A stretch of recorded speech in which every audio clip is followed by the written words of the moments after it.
So my CEO, Alicia Kindner, always says, show me a problem that there is not an art solution for. And so we believe, first and foremost, that the arts is such a great unifier and bringing people together of all races, religion, age groups. And for us, bridging cultural divides through the arts is actually a pillar. And we have, four other pillars that we have as part of our blueprint for collective action. And those include, the arts can move the needle by putting Cincinnati on the map, deepening the roots for people who are already here. The arts can enliven neighborhoods, which restores a sense of pride into people living in that specific community. It increases property values for people, and then the arts also has the power to touch our youth and create meaningful arts educational opportunities for our kids in schools that will, develop them and get them ready for the jobs of tomorrow, right? Our blueprint for collective action includes that the arts bridge cultural divides, and that is, so key for us as we invest in the arts and how we schedule our programming and how we just feel that the arts can bring people together no matter what divides us outside of the arts can bring us together. But have you ever thought, what if this is all just a dream? Welcome to Creativity Squared. Discover how creatives are collaborating with artificial intelligence in your inbox, on YouTube, and on your preferred podcast platform. Hi, I'm Helen Todd, your host, and I'm so excited to have you join the weekly conversations I'm having with amazing pioneers in the space. The intention of these conversations is to ignite our collective imagination at the intersection of AI and creativity to envision a world where artists thrive. Janice Liebenberg is the Vice President of Equitable Arts Advancement at ArtsWave, a nonprofit with the first and largest community arts campaign in the country. You'll learn why Creativity Squared is a proud partner of the amazing work they do supporting over 150 arts organizations, projects, and independent artists. Janice joined ArtsWave in 2014 and has helped the organization grow relationships with BIPOC artists, audiences, and donors. This includes establishing the region's largest annual grants program for Black and Brown arts organizations, developing ArtsWave quarterly African American art series called Flow, and leading its Black and Brown artist program with nearly 70 artist commissions to date. Because it's important to support artists, 10% of all revenue Creativity Squared generates goes to ArtsWave and is earmarked for its Black and Brown artist program that Janice champions. Janice was promoted to her newly created position to help make diversity, equity, inclusion, and access a hallmark of Greater Cincinnati's arts and culture sector. Born and raised in Cape Town, South Africa, Janice earned a bachelor's in psychology from Northern Kentucky University. She serves on the Cincinnati Opera's board of directors and is the proud alumnus of We Lead, the Cincinnati USA Regional Chambers Leadership Program. Since I met Janice and partnered with ArtsWave for Creativity Squared, I continue to be impressed and inspired by what she and ArtsWave does to create a more vibrant and connected community through the arts. Today, I hope you'll fall in love with ArtsWave as well, especially after learning about their approach to art to bridge cultural divides and help build a more inclusive, equitable community. You'll also learn about their upcoming Truth and Healing Artist Showcase at the National Underground Railroad Freedom Center, taking place this July 14th, 15th, and 16th. I'll also be interviewing all of the artists for the show, so this will be a nice preview. Enjoy. Janice, it is so good to have you on Creativity Squared. Welcome. Thank you, Helen. It's my pleasure to be here.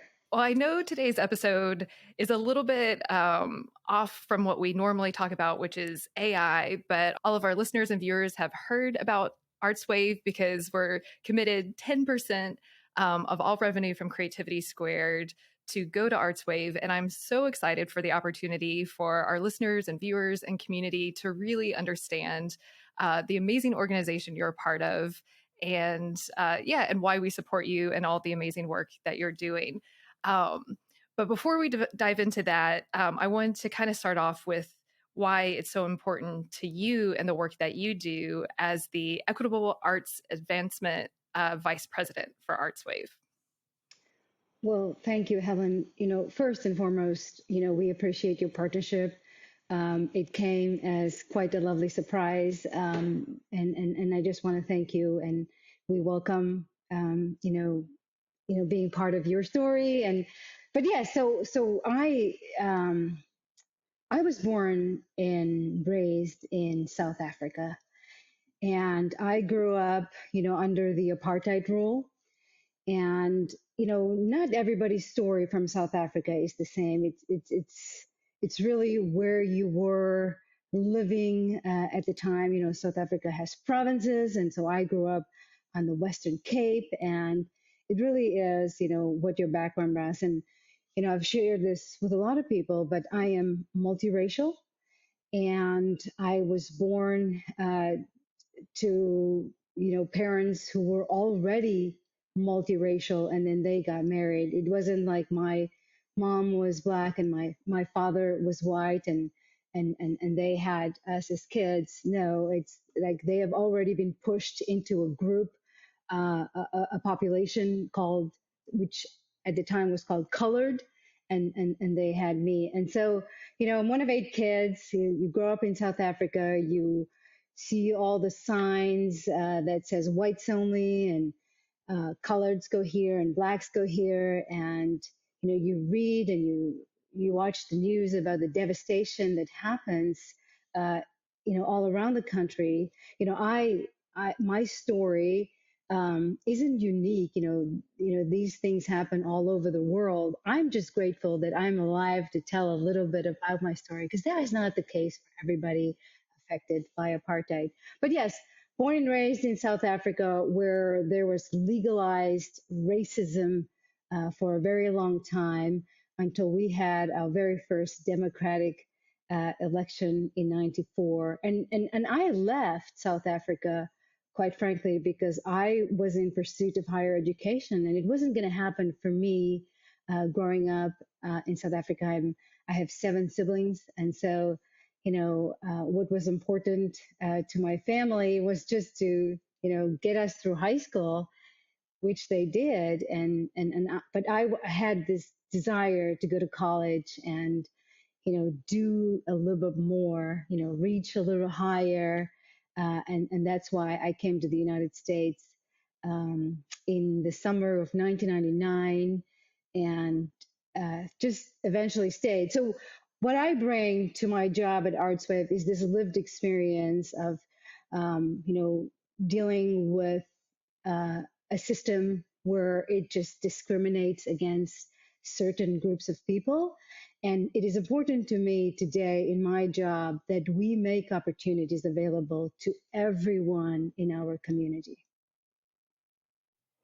I love that. And for the people listening just on the podcast version or audio version, Janice has a Nelson Mandela photo behind her on screen, just to, I guess, punctuate and remind us, 1994 wasn't really that long ago in the big scheme of things. And here in Cincinnati, where we're based, there's still a lot of inequality. And one of the things that I really love about ArtsWave is the mission of like how arts can help build a more inclusive, equitable community. So this might be a great dovetail to like introduce ArtsWave and all the amazing work that you all do. Yes. So ArtsWave has been around nearly 100 years. And, we got our start in 1927 by 2 individuals, Anna Sinton Taft and Charles Phelps Taft, who at the time really wanted to see if the people of Cincinnati at that time and believed in the arts, enjoyed the arts, wanted the arts to be around for generations to come. And what they did was they challenged the community to come together and raised $2.5 million, in which the Tafts then matched, the people's contributions with $1 million of their own money, and they raised that in a very short period of time, which was evident that the arts was important to the people of Cincinnati in 1927. So they came together. People came together, raised $2.5 million. The Tafts gave $1 million of their own money to create this endowment or savings account for the arts, so that it is everything at that time, the assets, the art, the programs would be around for generations to come. The Tafts also bequeathed their home and their entire art collection to the people of Cincinnati. That home today is the Taft Museum of Art. And so all of their personal collection is still there and free for everybody to enjoy. So that's a little bit about, why ArtsWave exists. But, everything we do as we are today, we see ourselves as the engine for the arts in our community. And everything we do and invest in is to create a more vibrant economy and a more connected community. Those are the two things that drive everything we do at ArtsWave. And you're a nationally recognized, but if I understand correctly, like the largest national campaign to support the arts. Is that correct? That is correct. So not only are we the first, again, we got our start in 1927. We are the largest in terms of number of donors that come together every year to give what they can, so that, we invest for our entire community to kind of, rise together. We also raise the most money just this year. Actually, just last week, we announced that we raised $11.83 million that we now will turn right back around to invest in more than 150 arts organizations and projects and independent artists that will do just what I said, which is create that vibrant economy and that more connected community for all of us.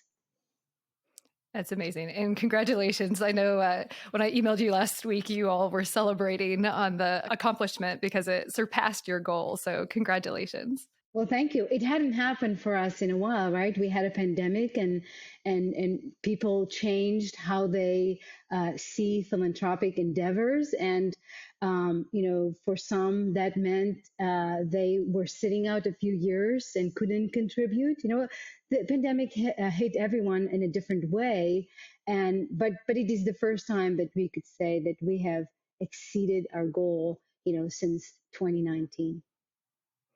Amazing. And every year you have a different theme, right? And this year's theme is healing. Is that correct? Well, for the campaign, the theme is created to grow. As we're looking back on almost the past 100 years and what we have accomplished, we are trying to lay the foundation for what's to come for the next 100 years. So ArtsWave's theme for this year is that we are created to grow, and what can we grow today so that it is around 4 generations, 100 years from now. The healing component comes in more closely for one of the initiatives we are doing, which is directly related to our diversity, equity, inclusion, and access strategy. And that program for us is the Black and Brown Artist Program, which is now in its 3rd year. And I can proudly say that, after almost 3 years of doing this, ArtsWave has invested more than $750,000 into this Black and Brown Artist Program. And we have commissioned nearly 70 new works as part of the program. Now, this program, as I said, 3 years old, is a brand new concept for ArtsWave because our investment is in independent artists, and ArtsWave has always been an organization that supports other nonprofit arts organizations, right?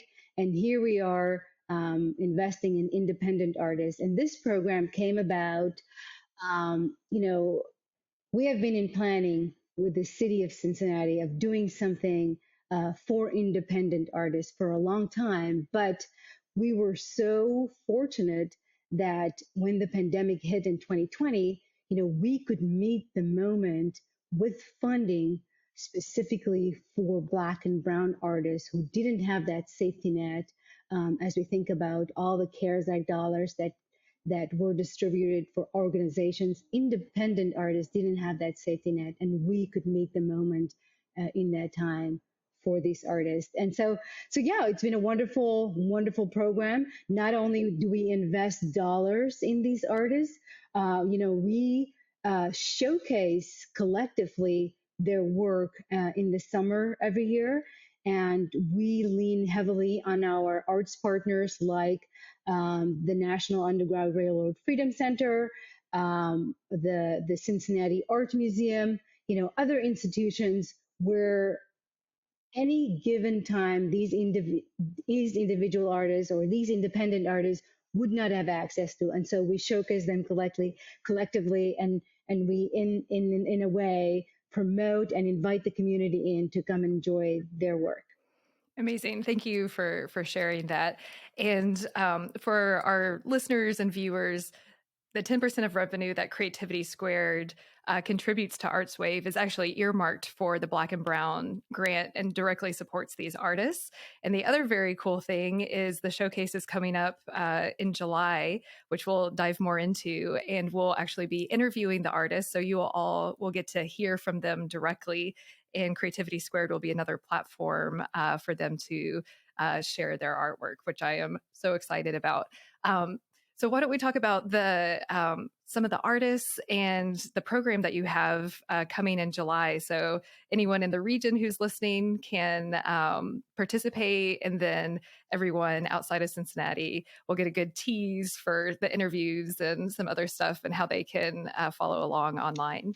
Absolutely. So it's all very exciting. So in December, we announced funding for 18 artists, and these artists for us not only has African American heritage or experience around Black Cincinnati, but they also bring to us experiences with Guatemalan heritage, Lebanese heritage, Zimbabwean, Somali. So, the Cincinnati region is such a welcoming region for immigrants. We actually get to work with these immigrant artists, and they are part of the cohort this year. So we have 18 artists that are hard at work at the moment, and what you can expect during the showcase, which is July 14th, 15th to 16th, at the National Underground Railroad Freedom Center,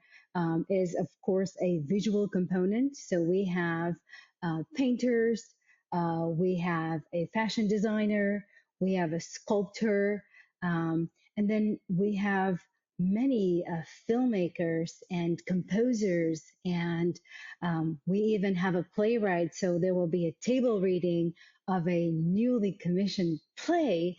And the list goes on and on of the experiences that you can expect during that showcase weekend.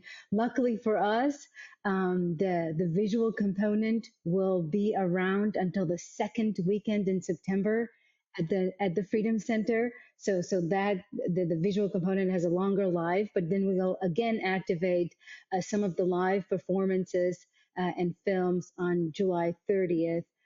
In the Tubman Theater at the Freedom Center. But yes, that's just a little bit of what you can expect from this cohort as they are hard at work, finishing their projects and getting ready for the showcase in July. That's amazing. Well, I can't wait to be there and meet the artists and then get to speak to them and share that out with our Creativity Squared community here too. Thank you. One thing that in talking with you about our partnership that really stands out about ArtsWave is not only how you have your own DEIA program, but that you bake it into the how you award grants to the community as an amplifier effect of making sure that it's not siloed just to ArtsWave. So I'd really love for you to kind of talk about that, because I know that this, is specific to Cincinnati, but it's in this region, but it's such a beautiful template that other people who are listening, maybe it's a seed for other cities and other organizations to think about too. So how do you all, you mentioned your DEIA efforts, and I think you have a blueprint for that, but can you expand on how you think about that and how you implement it? Yes. So our diversity, equity, inclusion, and access strategy, we call it Lifting as We Learn. And we first publicly shared the strategy in March of 2020. So we have developed 24 KPIs to hold ourselves at ArtsWave and all of our arts partners who receive funding from the annual campaign that we run.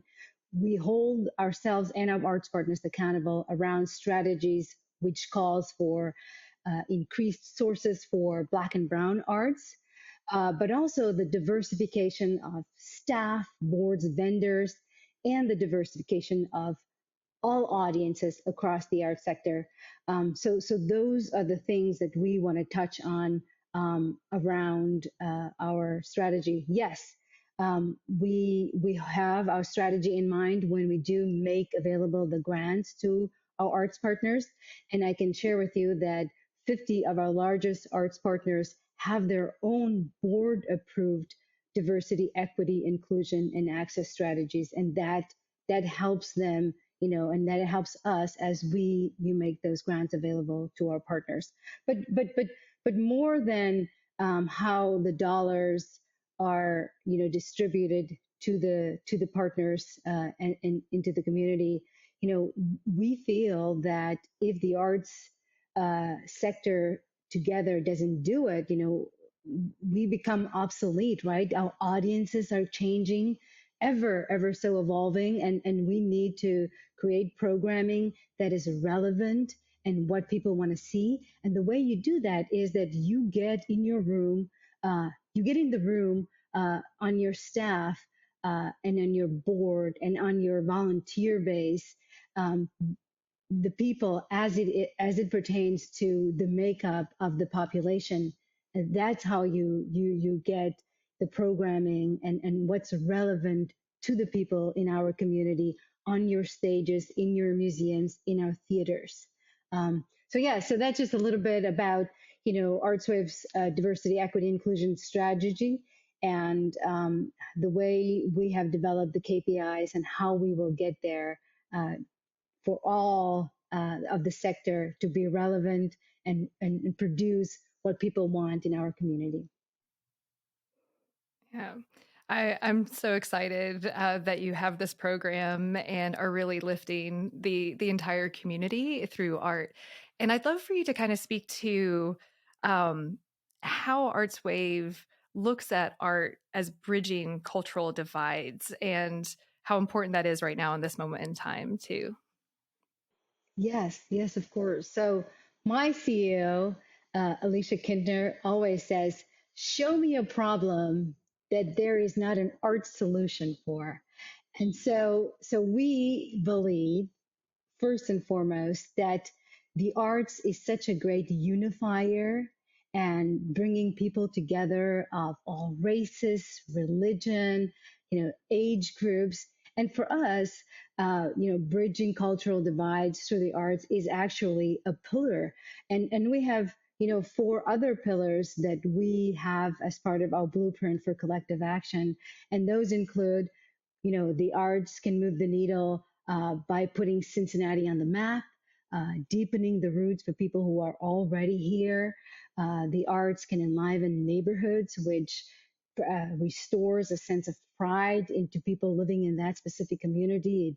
It increases property values for people, and then the arts also has the power to touch our youth and create meaningful arts educational opportunities for our kids in schools that will, develop them and get them ready for the jobs of tomorrow, right? And so our blueprint for collective action includes that the arts bridge cultural divides, and that is, you know, so key for us as we invest in the arts, and how we schedule our programming, and how we just feel that the arts can bring people together no matter what divides us outside of the arts can bring us together. Yeah, that's beautiful. And one big event that Cincinnati, or that's really putting Cincinnati on the map is Blink.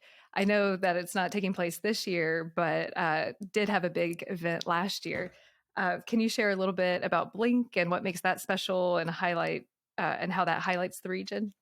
Yes, absolutely. So ArtsWave is proud to be the illuminator of Blink. So we are very involved as a organization who makes Blink possible for our community.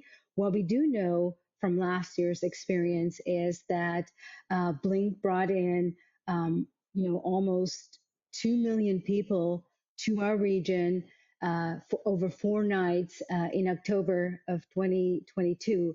And the economic impact alone is more than $100 million for our region. We saw art from local artists, but also from national and even international artists.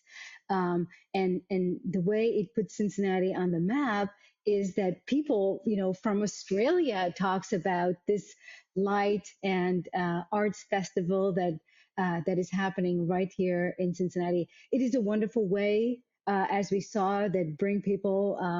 It is just it is the most inclusive way to bring uh, people together, because there is art for everyone. In my experience, and not only was there a point in the creation of the event to include local diverse artists, but also recruit, national and international diverse artists to be part of the experience. So it's a wonderful event for Cincinnati region, not just because of how it brings people together, but bigger picture, the economic impact. Those people come here, they stay in our hotels, they eat at our restaurants, and that is the vibrant economy I already talked about. And then you bring in a community and how they connected they become around one event, and it's all arts inspired, and that is our mission out there, in a nutshell. That what Blink did, that is our mission. Amazing. And for those who don't know Blink, can you actually explain what it is? Because it's an arts and lights festival.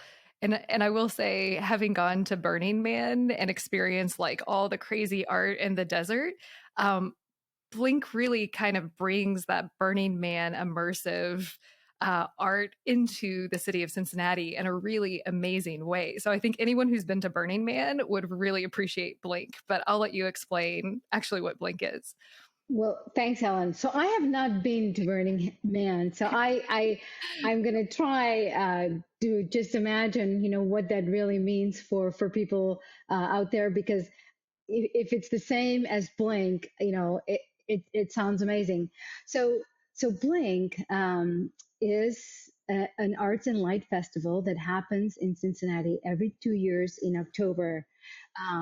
It is a way for artists to create new art. So think big scale murals that is activated through projection mapping. So a lot of lights that light up these murals.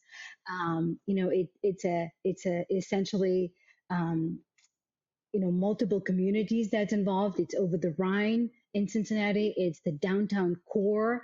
It is Covington in northern Kentucky across the river. So it's a regional effort, if you will.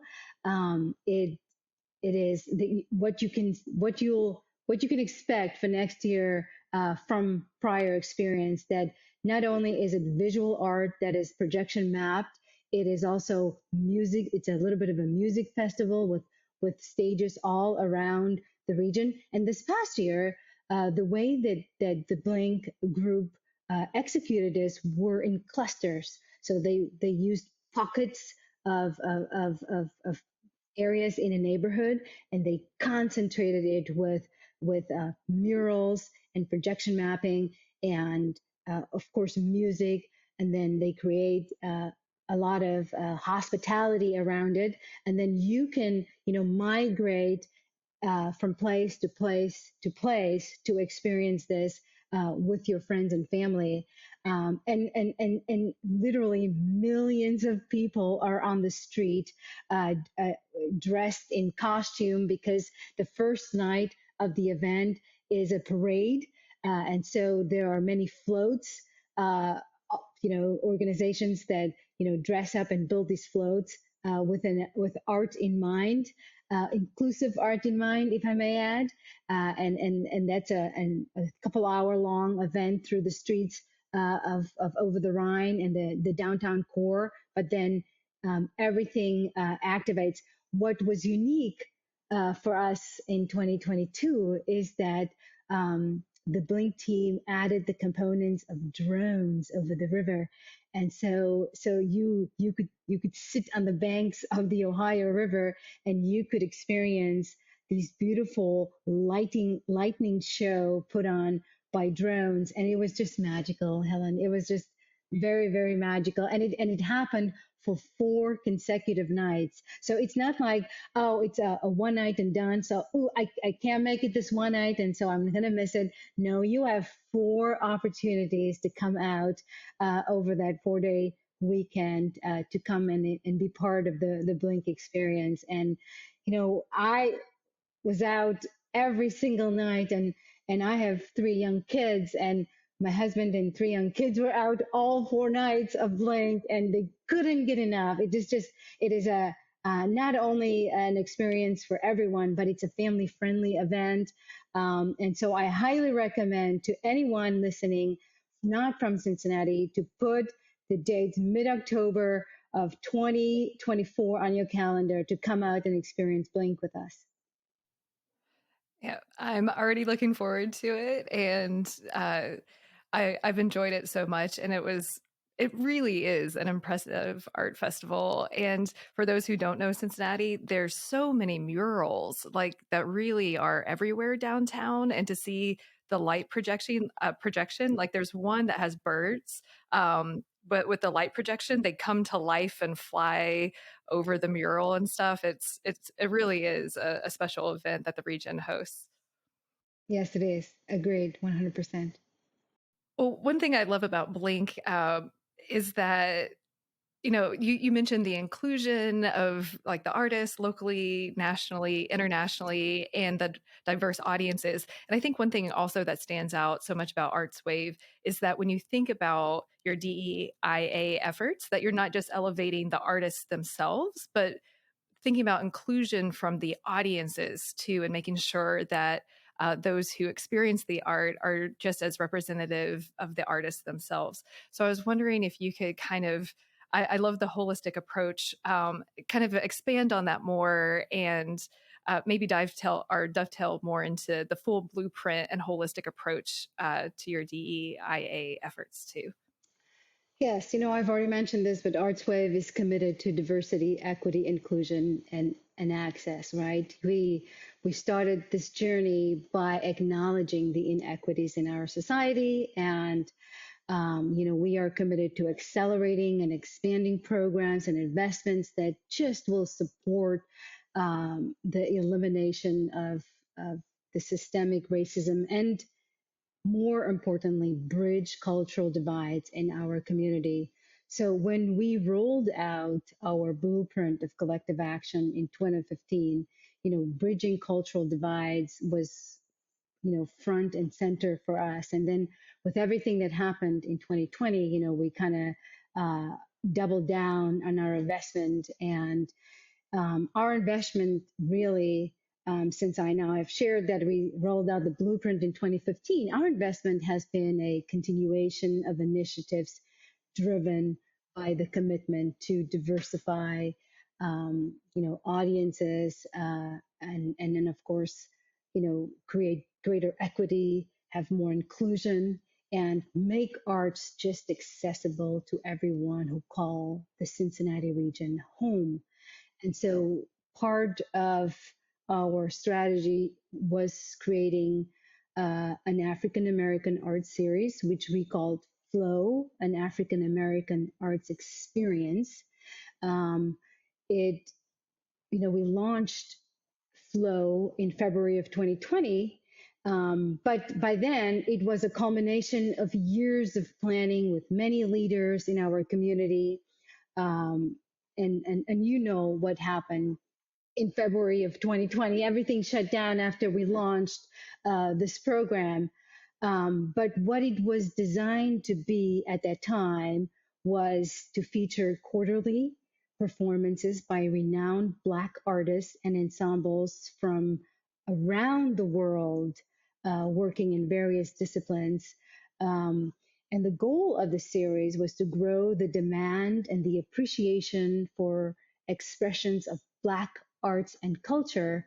And while we're doing that, we are hoping to create that culturally curious audience in the process. So not only do we want to invite African American or Black artists to Cincinnati that would not otherwise come here, we want the people of Cincinnati. We want an audience that is culturally curious, that want to go out and see, what it is we are bringing to a stage or theater um, through the Flow initiative. Now, again, shut down things after we launched, and then we successfully relaunched in December of 2021 by bringing in Norm Lewis, who is this rock star Broadway personality, and we brought him in for 2 nights in December of 2021, and he did his holiday cabaret, which was fantastic. Um, but what we're trying to do with this program is so multifaceted. First, we want to bring in that artistic excellence that wouldn't come here. Number two, we want to create this culturally curious audience. Number three, we want to create an experience for um, African American talent recruited from elsewhere by the top companies in our region, that there is something for them to do here. And then number four, and there's probably a number five and number six too, but number four is that, the audience that come to the Flow experience is a representative of the community. It is not all African American. No, it is as diverse as the word diverse can get, that there is white people in the audience coming to see what's on stage because they are culturally curious, right? And so Flow is just at the heart of the audience diversification um, problem we have, or challenge we have, or challenge we see in the community when our arts partners do the work by bringing in shows, um, that is an African American story. They have a hard time selling tickets to a diverse audience. They have a hard time drawing in everyone that usually come to buy their tickets. And so it is something that we see across the board for our arts sector. And so this is an opportunity for ArtsWave to lend its muscle to bring in these experiences, or to latch on to shows and exhibits and performances coming to Cincinnati, and invite our Black and white audience and everybody in between to come and experience this, and perhaps have a social hour before the event, and that's how you keep inviting these people to come in. They come, they see, they enjoy, and hopefully tomorrow they buy their own ticket to go see that show that they would not normally see. Yeah, I love that. And I think just setting the stage for everyone. Like we just had an interview with Adobe, like creativity for all, and just embracing that art really is for all and not one audience, even if it's the expression or the story from one artist, but it's really inclusive for everyone to participate and enjoy. So I love that you're creating that space in Cincinnati. Well, thank you. Thank you. We have a long way to go. This is not going to be a strategy for us that is just short-lived. I think that, audiences, as communities and populations within the communities continue to evolve, this is something that everyone will have to work on for a long time, to remain relevant and to have the programming that is important to everyone in the community. I think that's great. And I know the show also incorporates artificial intelligence, and there's studies out there that people aren't meeting up in person as much as in the past as far as civic engagement, and there's a loneliness epidemic, and just the need for in-person communities coming together is just so needed in general, but especially events that bring diverse audiences to really start healing a lot of this inequality is so needed right now, and I love that ArtsWave is really ushering that in this region. Well, thank you so much. It's important. It is important when we had no art, during the pandemic.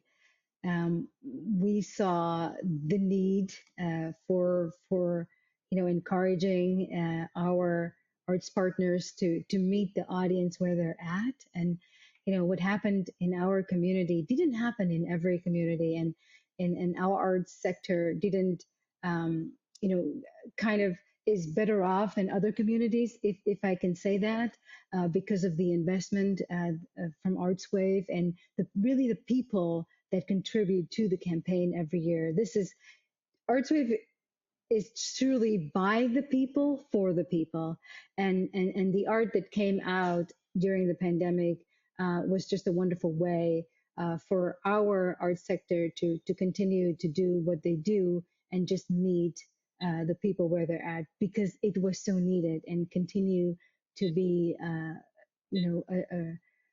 way for our people to want to be engaged in, and because there's such healing qualities in the arts. It's just the way as social human beings, that's how we want to engage, and we're grateful for what we have here, and how we as a sector can continue to serve the community.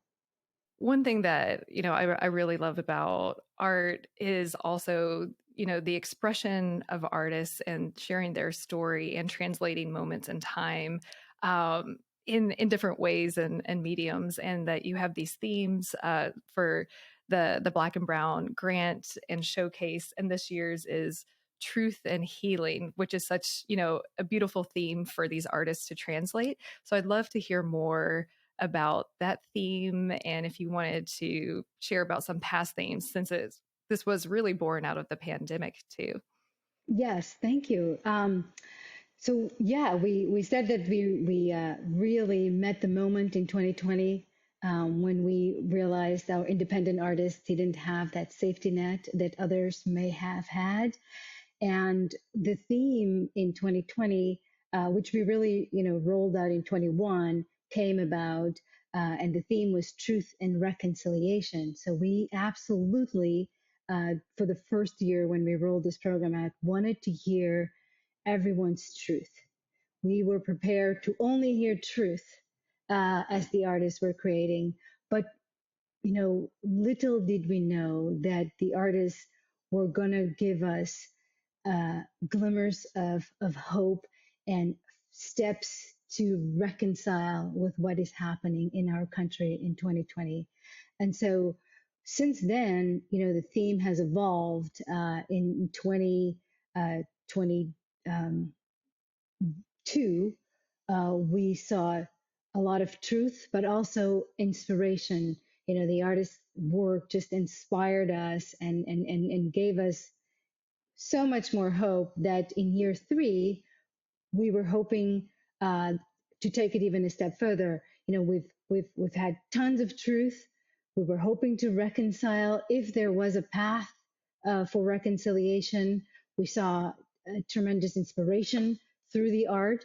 And then this year, we were asking the artists if they could imagine sharing their truth, but also let us understand if in creating the art that there is a path toward healing or rebirth or reconnecting. And what you will see during the showcase in July are just that. And I'll touch on a few of the artists and the work that they have been doing. So we have a sculptor. His name is Michael Kopaj. His project is called The 12 Commandments, and it is essentially a series of sculptures that he has been able to create through this commissioned program with ArtsWave. And his project is a play on the Ten Commandments from the Bible. And it is just that, it is commands.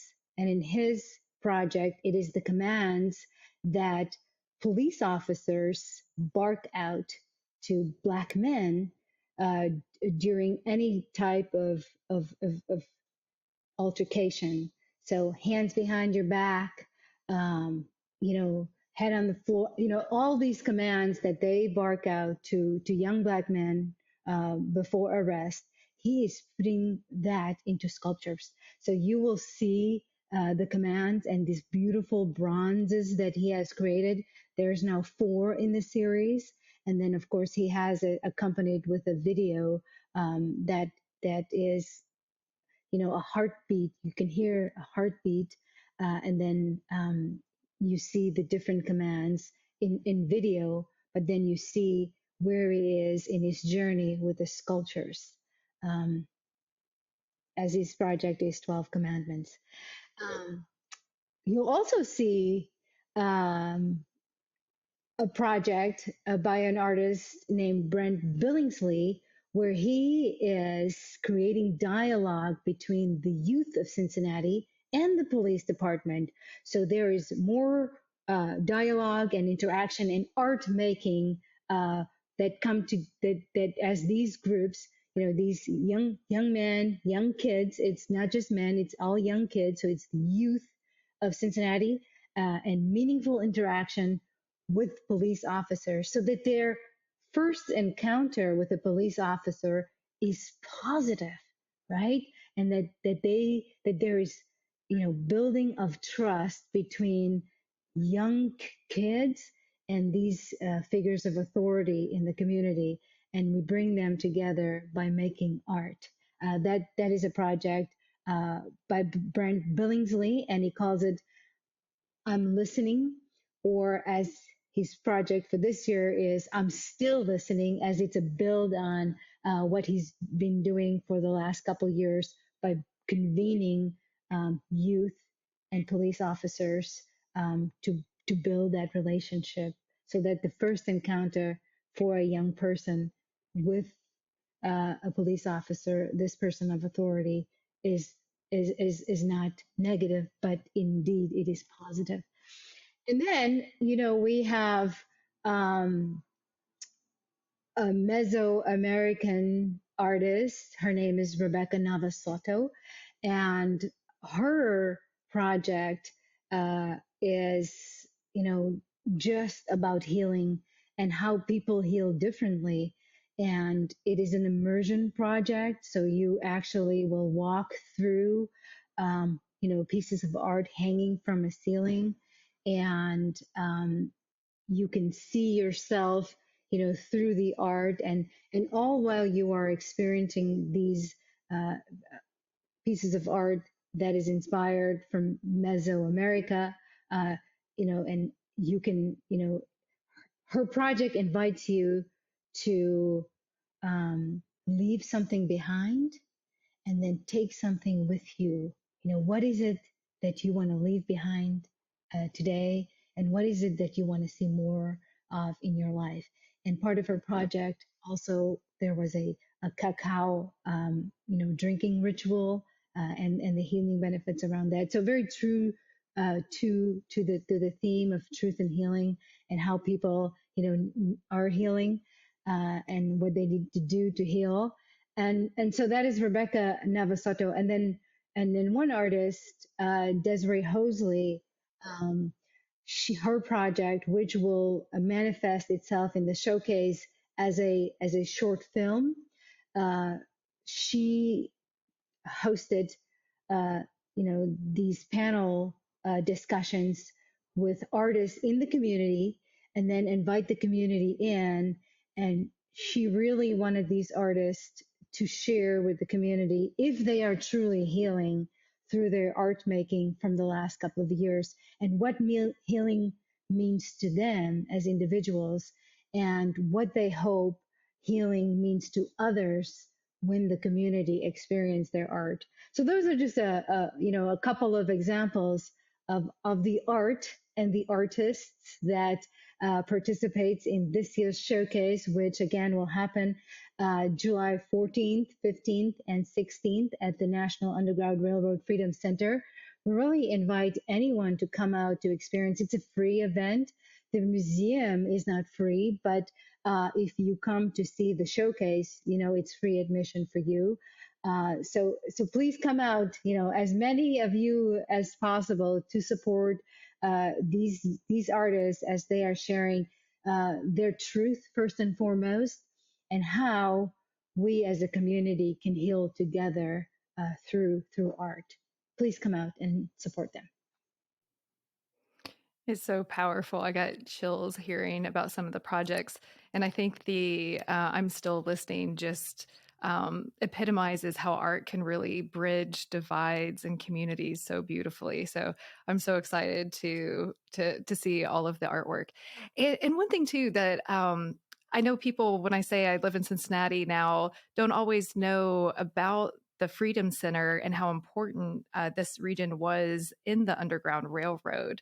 For our artists, it is important that they have a voice in this Smithsonian affiliated institute, whose mission is to eradicate, all types of slavery, as it happened in the past, as it happened today. Slavery shows up in so many forms still today. Then this institution is here in our community to just eradicate that. And so for our artists, it is an honor to showcase their work at this institution, because it is a much needed initiative and effort, and just the relevance of where it is, and what it means to the community. They want to be part of that. That's beautiful. Well, is there anything else that you want to leave us with, and the listeners and viewers, before we sign off today? Yes. Thank you, Ellen. I want to thank you and Creativity Squared specifically, and first and foremost, for the collaboration.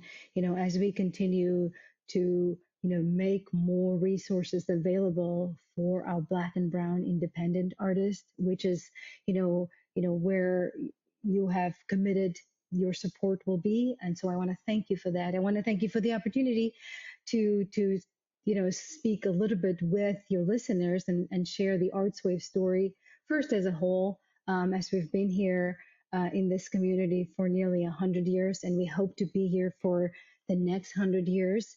And the foundation that we are growing today, not just through our commitment in diversity, equity, inclusion, and access, but also our commitment to bridge cultural divides, our commitment to create a more vibrant economy, and create a more connected community for everybody living in this region.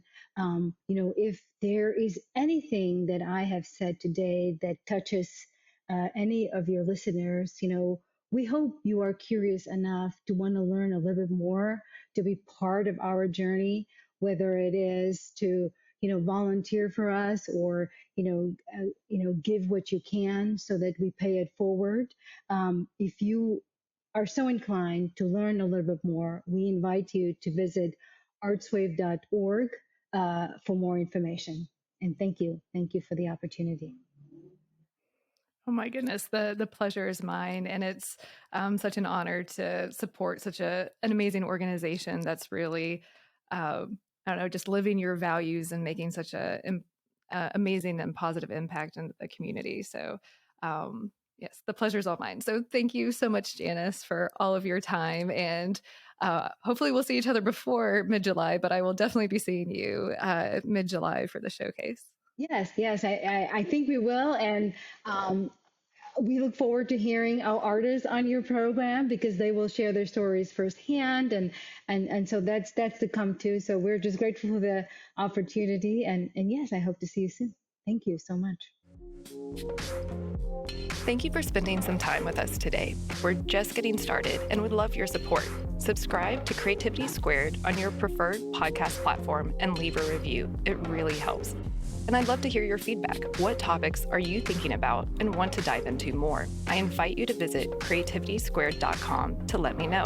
And while you're there, be sure to sign up for our free weekly newsletter so you can easily stay on top of all the latest news at the intersection of AI and creativity.